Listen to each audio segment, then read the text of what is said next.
खबरें बताते हैं। जो पहली खबर है वो हाथरस से जुड़ी है, क्योंकि एसआईटी पीड़ित परिवार के बयान दर्ज कर रही है। और दूसरी तस्वीर आप देखिए, हालांकि एक ही घटना से जुड़ी हुई है लेकिन अलग अलग तस्वीरें हैं। तो दूसरी तस्वीर में समाजवादी पार्टी के कार्यकर्ता आपको नजर आ रहे हैं जो यहाँ पर प्रदर्शन कर रहे हैं। तो डेलीगेशन यहाँ आ रहा है और उसकी रिपोर्ट वो अखिलेश यादव को सौंपेगा। और जो तीसरी तस्वीर है वो हाथरस में हो रही पंचायत की है। तो सवर्ण समाज के लोग हैं जो पंचायत कर रहे हैं, जिसमें आरोपियों को फंसाने का आरोप लगाया जा रहा है। तो ये तीन तस्वीरें हाथरस मामले से जुड़ी हुई।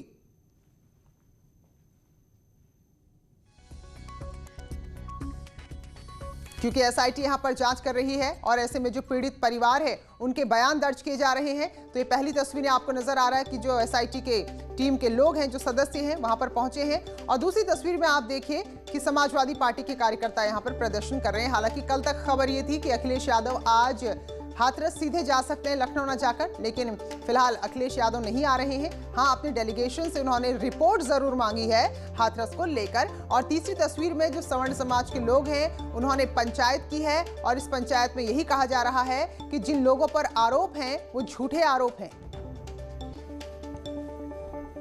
तो पंचायत वाली खबर आपको विस्तार से बताते हैं। तो हाथरस में सवर्ण समाज ने पंचायत की और इस दौरान जिन लोगों को भी इस वक्त आरोपी बताया गया है उन सभी को निर्दोष बताया। ये पंचायत पूर्व विधायक राजवीर पहलवान के वसंत बाग स्थित आवास पर हुई है। इलाके के सवर्ण समाज के तमाम लोग पंचायत में मौजूद हैं। तो पूर्व नियोजित पंचायत में सैकड़ों की संख्या में भीड़ जुटी। तो पहले से तय था कि ये पंचायत होगी और 4 दिन से ही इस पंचायत को लेकर पूरे जिले में प्रचार प्रसार हो रहा था कि इस रविवार को पंचायत है जहां सब लोगों को पहुंचना है। तो देखिए जरा, 4 दिन में जहां जहां लोगों तक बात पहुंची, लोग पहुंचे भी हैं। तो फिलहाल यहां पर यही चर्चा हो रही है कि जिन लड़कों को आरोपी बताया जा रहा है, दरअसल वो आरोप झूठे हैं। जिन्हें आरोपी बनाया गया है वो लोग निर्दोष हैं। तो ये पंचायत पूर्व विधायक के आवास पर हुई है।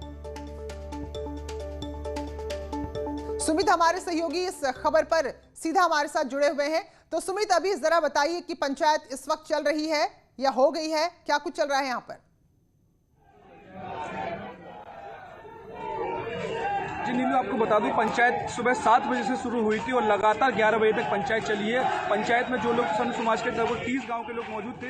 इस पंचायत का 4 दिन से प्रसार प्रमाण जोर शोर से चल रहा था। गांव में जो घटना हुई है पीड़ित परिवार को लेके, जो आरोपियों को जेल भेजा गया है उसको लेकर सवर्ण समाज के लोगों में आक्रोश था काफ़ी। पुलिस की कार्यप्रणाली को लेकर, पुलिस की जाँच को लेकर लगातार ये बात सामने आ रही थी। सवर्ण समाज लगातार नाराज है इस बात को लेकर। इसको लेकर आज पंचायत का आयोजन किया गया था। 30 गाँव के सवर्ण समाज के लोग इस पंचायत में मौजूद थे, पंचायत में आए थे, भारी संख्या में नारेबाजी की है। पूरी तरह से उन्होंने अपनी मांग रखी है कि पूरी तरह से इसमें सीबीआई की जांच हो, अच्छे से जांच हो, जो बच्चे निर्दोष हैं उनको तत्काल प्रभाव से रिहा किया जाए। नहीं, बिल्कुल। तो ये भी बड़ी हैरानी की बात है सुमित की अभी पंचायत तय करेगी कि कौन दोषी है कौन निर्दोष है। तो जरा ये बताइए कि किस नोट पर ये पंचायत आकर खत्म हुई है? क्या आगे कुछ और ये लोग ऐसे कार्यक्रम करने वाले हैं या फिर सीबीआई, क्योंकि केंद्र से तो कह ही दिया, राज्य सरकार ने सिफारिश कर ही दी है, तो सीबीआई जांच चलिए हो भी जाए, तो क्या कुछ और आगे की रणनीति तय हुई है यहाँ?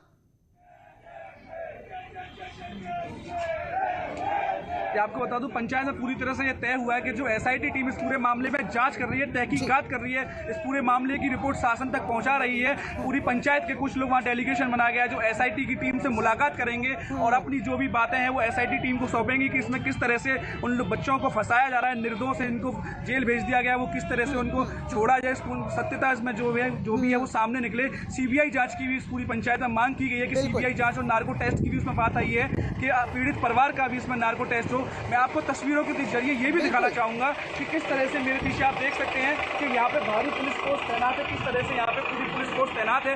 थोड़ी ही देर में समाजवादी पार्टी का डेलीगेशन इसी रास्ते से पीड़ित परिवार से बात करने आएगा। बाहर समाजवादी पार्टी के भारी संख्या में कार्यकर्ता मौजूद है। लगातार समाजवादी पार्टी के नेताओं का यहाँ पर जमावड़ा शुरू हो गया है। पूरी तरह से यहाँ पे मुस्तैदी बरती जा रही है। जिला प्रशासन, जिला पुलिस प्रशासन की तरफ से यहाँ पे भारी फोर्स तैनात की गई है। आप देख सकते हैं किस तरह से यहाँ पर बैरिकेडिंग की गई है। बाहर आपको मैं दिखाना चाहूंगा तस्वीरों के जरिए कि किस तरह से यहाँ पे पूरी पुलिस फोर्स तैनात है। आप देख सकते हैं तस्वीरों में। सबसे पहले न्यूज़ 18 आपको एक्सक्लूसिव तस्वीरें दिखा रहा है कि कितनी पुलिस फोर्स। बिल्कुल सुमित, और रोकेंगे आपको। और इस वक्त बड़ी खबर आ रही है इसी मामले से जुड़ी हुई है। तो जो इस मामले के आरोपी, उनका सिर काटने वाले को 1 करोड़ का इनाम देने की घोषणा हुई है और ये ऐलान किया है निजाम मलिक ने। निजाम मलिक ने कहा है कि हाथरस की दलित बेटी के बलात्कारियों का जो भी सिर काट कर लाएगा उसे हमारा समाज 1 करोड़ का इनाम देगा। निजाम मलिक ने इनाम का ऐलान किया, जिसका वीडियो सामने आया है। तो कल राहुल गांधी के साथ हाथरस जाते समय रोकने के दौरान चोट लगने के बाद ये ऐलान किया था। लेकिन सवाल यह है कि क्या पंचायत बुलाकर, क्या इस तरह का ऐलान कर कर निर्दोषियों को सजा दी जाएगी? क्या कानून को ठेंगा दिखाने की यहां पर कोशिश की जाएगी? तो फिलहाल ये बुलंदशहर से खबर है और हाथरस को लेकर खबर है। निजाम मलिक ऐलान कर रहे हैं कि जो हाथरस के आरोपियों का सिर काट कर लाएगा उसे हमारा समाज 1 करोड़ का इनाम देगा। तो कल आपने देखा होगा तस्वीरों में राहुल गांधी के साथ हाथरस जाते समय रोका था और उस दौरान चोटिल भी हुए थे और उसके बाद ही ये ऐलान किया है, जिसका वीडियो अब सामने आ रहा है। तो बड़ी शर्मनाक बात है क्योंकि कानून अपना काम कर रहा है। जो हुआ वो गलत हुआ, उसको कोई जायज नहीं ठहरा रहा। बहुत ज्यादा शर्मनाक है। लेकिन इस तरह से गांव में पूर्व विधायक पंचायत करते हैं, क्या पंचायत फैसला करेगी? इस तरह क्या कोई शख्स अपने पूरे समाज को अपने साथ मिलाकर क्या वो फैसला करेगा कि आरोपी कौन है, आरोपी में दोष सिद्ध होते हैं कि नहीं है, क्या उनको सजा अब इस तरह से दी जाएगी? तो ये बड़े सवाल हैं। तो फिलहाल हाथरस के आरोपियों को लेकर ऐलान किया है निजाम मलिक ने कि उनका सिर काट के लाओ और 1 करोड़ रुपए का इनाम दिया जाएगा। तो राहुल गांधी के काफिले के साथ साथ कल थे और उसी दौरान चोटिल भी हो गए और धक्का मुक्की, जाहिर सी बात, अगर कहीं जा रहे हैं पुलिस के साथ है तो धक्का मुक्की हल्की फुल्की हो जाती है। लेकिन उसके बाद देखिए जरा, जो ऐलान किया है वाकई में बहुत ज्यादा शर्मनाक है। तुषार हमारे सहयोगी हमारे साथ जुड़ गए हैं। तुषार, मतलब जिसका भी जो मन आ रहा है वो अपना अपनी तरीके से खुद ही जज बन रहा है यहाँ।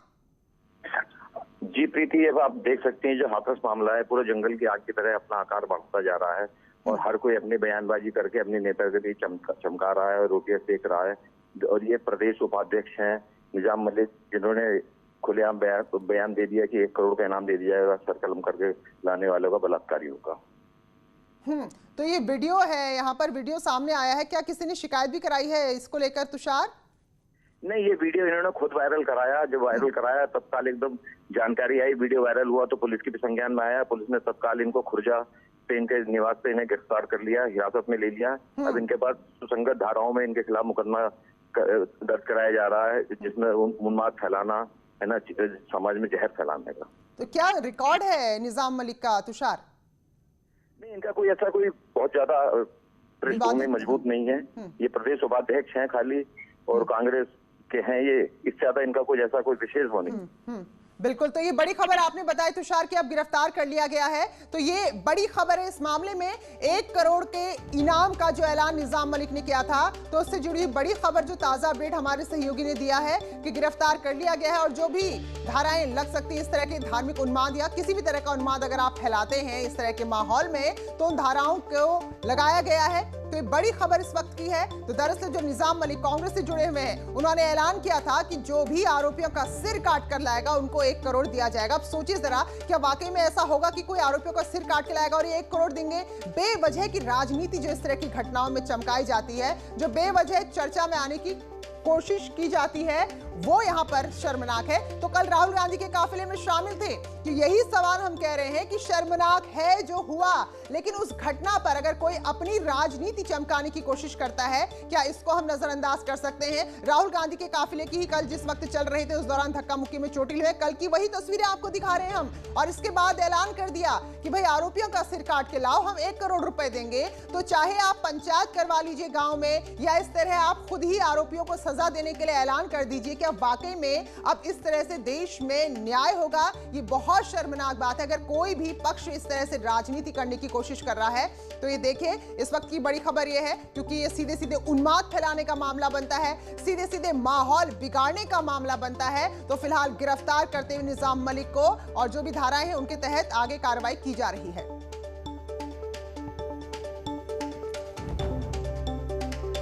तो जो वीडियो सामने आया है, ऐसा नहीं है कि कहीं से अचानक लीक हो गया, खुद ही वायरल कराया, क्योंकि भाई इनको लगता है कि कुछ भी अनाप शनाप बोलेंगे, चर्चा में तो आ ही जाएंगे और देखिए आ ही गए। लेकिन एक खबर इसलिए जरूरी है कि इस तरह के मामलों से कभी ना न्याय हुआ है ना होगा, तो बेवजह राजनीति क्यों चमकाई जा रही है, ये एक बहुत बड़ा सवाल है। कांग्रेस के नेता निजाम मलिक जो गिरफ्तार हो गए हैं इस तरह की बयानबाजी करने को लेकर, और ये मामला लगातार बढ़ रहा है। दो तस्वीरें आपको दिखाते हैं। एक तस्वीर हाथरस में जहां पंचायत हो रही है। ये सवाल है कि आप ठीक है मामला उठाइए, लेकिन सलीक आप बताइए जरा, ये पंचायत तय करेगी कि कौन दोषी है कौन निर्दोष है? क्या ये पंचायत तय करेगी कि इस मामले में आगे क्या कार्रवाई होनी चाहिए? तो पहली तस्वीर जो हाथरस में पंचायत सुबह 7 बजे से शुरू हो गई, 4 दिन से प्रचार प्रसार चल रहा है। सवर्ण लोग सब आओ इस पंचायत में शामिल हो, और लोग भी पहुंचे देखे। और जो दूसरी तस्वीर है वो समाजवादी पार्टी के कार्यकर्ताओं की है। प्रदर्शन चल रहा है, जोरदार हंगामा हो रहा है और बैरिकेडिंग वगैरह लगाकर पुलिस भी पूरी तरह तैयार है। तो कल तक ये लग रहा था कि अखिलेश यादव यहां आने वाली है, जानकारी दी गई, लेकिन फिर अखिलेश यादव नहीं आए हैं। उनका डेलीगेशन यहां पर आ रहा है और कार्यकर्ताओं का हंगामा दूसरी तस्वीर में आपको साफ नजर आ रहा है।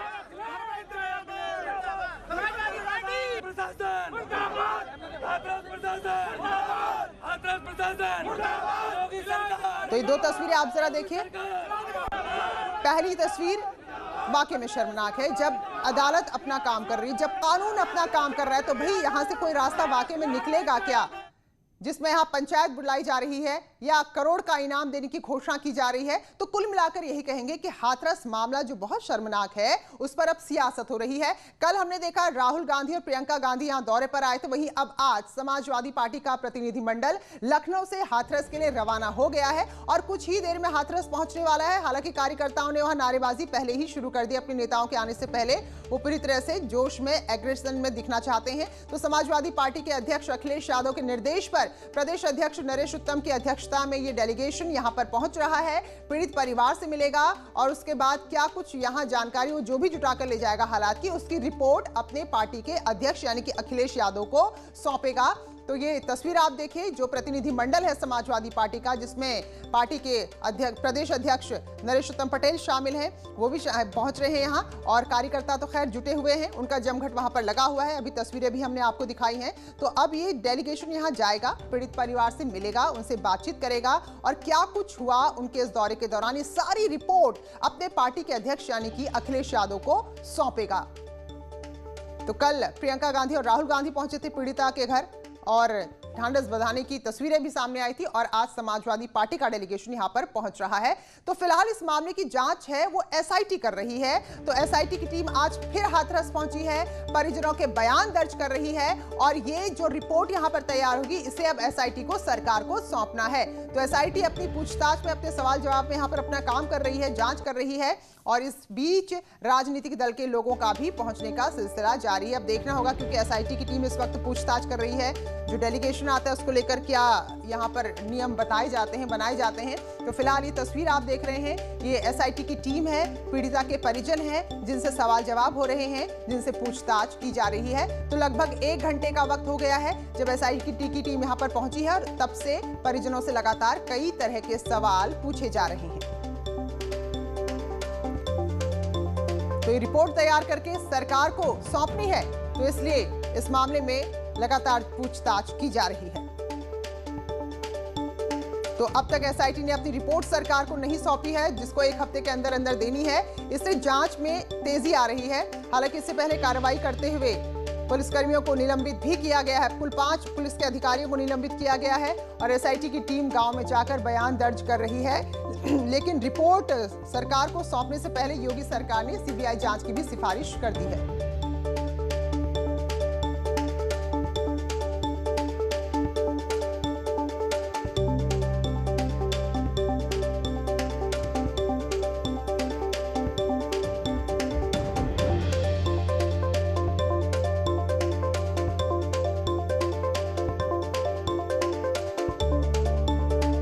मंजूरी देगा तो उसके बाद फिर ये जांच जो है वो सीबीआई के हाथ में चली जाएगी। तो हाथरस कांड पर एसआईटी ने अब तक अपनी रिपोर्ट सरकार को नहीं सौंपी है, तो हफ्ते भर का वक्त दिया गया है। तो ऐसे में पूछताछ में तेजी लाई जा रही है। 1 घंटे से टीम है, गांव में ही है, वहां पर लगातार पूछताछ हो रही है। तो पीड़ित परिवार का पक्ष जानने के लिए टीम गांव में पहुंची है, परिजनों के बयान दर्ज हो रहे हैं। लेकिन जो हमने आपको अभी बताया कि अब जब इसकी जो रिपोर्ट देने की समय सीमा खत्म होगी, अब उससे पहले अगर केंद्र जांच को लेकर फैसला कर देती है तो फिर सारी जांच सीबीआई के पास चली जाएगी, क्योंकि राज्य सरकार ने केंद्र सरकार से सीबीआई जांच की सिफारिश कर दी है।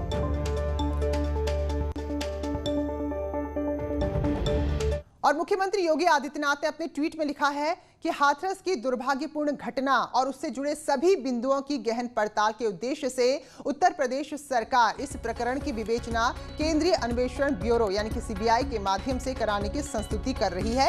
इस घटना के लिए जिम्मेदार सभी लोगों को कठोरतम सजा दिलाने के लिए हम संकल्पबद्ध हैं। तो एक ट्वीट है जिसके जरिए जानकारी दी है मुख्यमंत्री ने कि उन्होंने केंद्र से सिफारिश कर दी है सीबीआई जांच के लिए, और अब केंद्र से जैसा भी फैसला होगा उसके बाद जांच उसी दिशा में आगे बढ़ेगी। हालांकि जो अब पीड़िता के परिजन है वो कह रहे हैं कि उनको सीबीआई जांच की कभी उन्होंने मांग ही नहीं की, बल्कि वो तो चाहते हैं कि सुप्रीम कोर्ट के किसी जज की निगरानी में पूरे मामले की जांच हो। तो फिलहाल अब देखना होगा, क्योंकि विपक्ष भी लगातार मांग कर रहा था कि भाई जांच सीबीआई से कराई जाए।